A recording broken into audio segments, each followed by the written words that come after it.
Hello everyone. तो अब मैं आपको सेकंड क्वेश्चन लेके चलता हूँ। एवोल्यूशन का एक बहुत अच्छा क्वेश्चन जो एआईपीएमटी 2006 में आया था। क्वेश्चन ये था कि sickle cell anaemia has not been eliminated from the African population because, यानी अफ्रीका की पॉपुलेशन से सिकल सेल एनीमिया आज तक एलिमिनेट नहीं हुआ, यानी खत्म नहीं हुआ। क्यों नहीं हुआ, उसका रीजन हमसे पूछा गया था। चार ऑप्शन। पहला ऑप्शन है कि it is controlled by recessive genes, मतलब ये डिजीज जो है रेसेसिव जीन्स से कंट्रोल होता है। सेकेंड ऑप्शन है कि ये एक फेटल डिजीज नहीं है। तीसरा ऑप्शन है कि it provides immunity against malaria. और चौथा ऑप्शन है कि it is controlled by dominant genes. देखो, जब भी कोई क्वेश्चन अटेम्प्ट करो आप नीट में या आपने किसी भी एग्जाम में, तो जो चार ऑप्शन है उन्हें आप सबसे पहले समझें अच्छे से, और उसके बाद में डिसाइड करें कि इन चारों में से जो सबसे बेस्ट आंसर हो सकता है आप क्या हो सकता है। देखो, सिकल सेल एनीमिया के बारे में थोड़ी सी जानकारी देता हूं आपको पहले, तभी ये क्वेश्चन अपने आप सॉल्व हो जाएगा। सिकल सेल एनीमिया एक ऑटोसोमल रेसेसिव डिसऑर्डर है। It is an autosomal recessive disorder which is very prevalent in African continent. इसके जीनोटाइप्स देखना आप।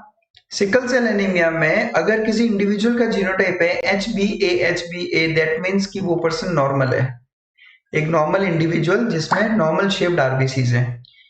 यही अगर उसका जीनोटाइप हो जाए HbS मतलब दोनों क्रोमोसोम्स पे जो अलील्स हैं वो सिकल सेल के अलील्स है, मतलब इस पर्सन को होगा sickle cell anaemia. The person will suffer from sickle cell anaemia. और आरबीसी का जो शेप हो जाएगा वो सिकल शेप हो जाता है, कुछ ऐसे आरबीसी इसका शेप रहता है। और अगर वो हो जाए HbA HbS यानी उसका एक अलील रहे नॉर्मल और एक अलील अफेक्टेड हो जाए। नाउ बिकॉज ये एक ऑटोसोमल रिसेसिव कंडीशन है, तो ऐसे कंडीशन में ये डिजीज अपने आप को एक्सप्रेस तो नहीं करेगी, बट ये पर्सन जो रहेगा इस पर्टिकुलर डिजीज के लिए कैरियर रहेगा। ठीक है। Now in both the cases अगर आप कैरियर की भी बात करो तो कैरियर में आपको दोनों तरह के आरबीसी भी मिलेंगे, यानी आपको नॉर्मल आरबीसी भी देखने को मिलेगा और आपको सिकल शेप्ड आरबीसी भी देखने को मिलेगा। ठीक है, तो कैरियर्स नॉर्मल आरबीसी पैटर्न भी शो करते हैं और सिकल शेप आरबीसी भी शो करते हैं, जबकि सिकल सेल एनीमिया में मोस्टली सिकल शेप्ड आरबीसी ही रहती है। सिकल सेल एनीमिया और सिकल सेल के कैरियर दोनों ही मलेरिया के अगेंस्ट रेजिस्टेंस शो करते हैं। रेजिस्टेंस इसलिए शो करता है because we very well know कि जो मलेरिया का पॉजिटिव एजेंट है प्लाज्मोडियम, ये प्लाज्मोडियम जो है अपनी लाइफ साइकिल कंप्लीट करता है आरबीसीज के अंदर। बट सिकल सेल कैरियर्स में या फिर सिकल सेल डिजीज्ड इंडिविजुअल्स में आरबीसीज का जो लाइफ रहता है वो बहुत कम रहता है, जिसकी वजह से आरबीसीज का प्री मैच्योर डेथ हो जाता है, यानी टाइम से पहले ही आरबीसीज डेड हो जाती है।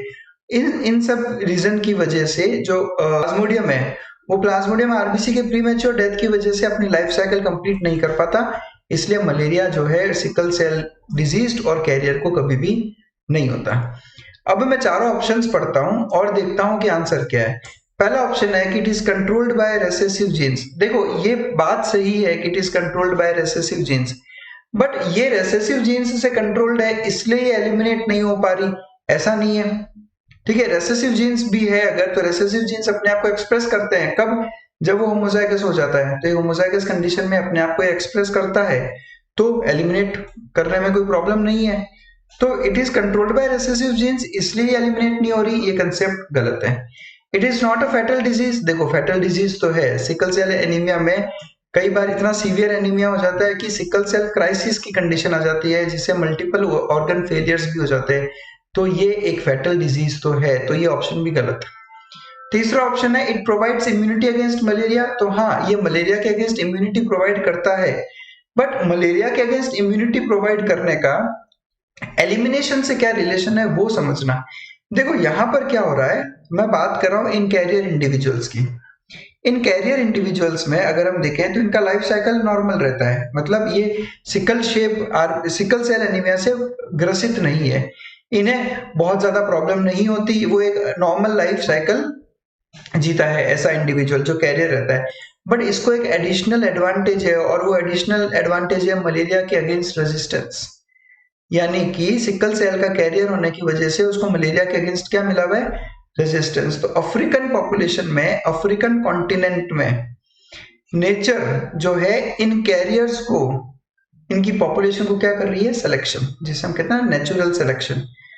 तो प्रॉब्लम कुछ नहीं है इंडिविजुअल्स को, लेकिन साथ साथ में मलेरिया के अगेंस्ट रेजिस्टेंस भी है। तो जो मलेरिया एंडेमिक एरियाज है, जहाँ पे मलेरिया ज्यादा होता है लोगों को, जहाँ पे मच्छर वगैरह ज्यादा है, उन एरियाज में ऐसे इंडिविजुअल्स के ऊपर नेचुरल सिलेक्शन ऑपरेट होता है, जिसकी वजह से ये जो डिजीज है वो अफ्रीकन पॉपुलेशन से एलिमिनेट नहीं हो पा रही। तो yes, it is the correct answer. But देखो, ये तो हो गई एग्जाम की बात कि आपने आंसर करेक्ट कर दिया, लेकिन जब भी आप क्वेश्चंस को प्रैक्टिस पॉइंट ऑफ व्यू से करते हैं, प्रैक्टिस करने के लिए करते हैं, तो ऐसा मत करो कि आपको थर्ड ऑप्शन में आंसर मिल गया तो आप क्वेश्चन को वहीं छोड़ दोगे। ऐसा कभी नहीं करो। कोई भी क्वेश्चन सॉल्व करते वक्त आपको चारों ऑप्शंस देखने हैं। अगर आपको लगता है इन चार में से ये तीसरा आंसर सही है, तो आपको बाकी के तीनों को भी गलत प्रूव करना है, तभी आप चीजों को बहुत अच्छे से समझ पाओगे। Getting my point? केवल सही आंसर ढूंढना प्रैक्टिस में ऐसा मत करो।